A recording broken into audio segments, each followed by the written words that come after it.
hindi nakilala, Jonas, kadalasan kasi yung pangalan tawag sa akin.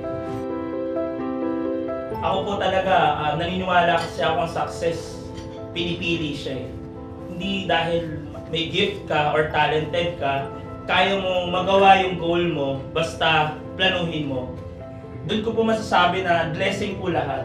Katulad po na ngayon, hindi ko po ina-expect na kung ano po yung rango na meron po tayo.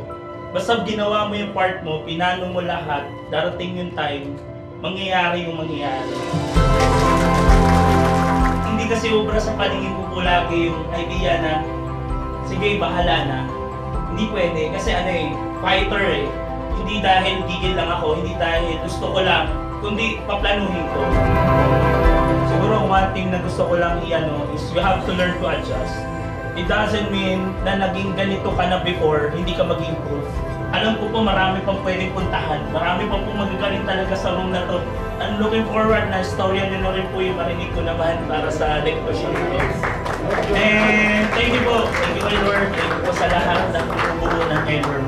Maraming salamat.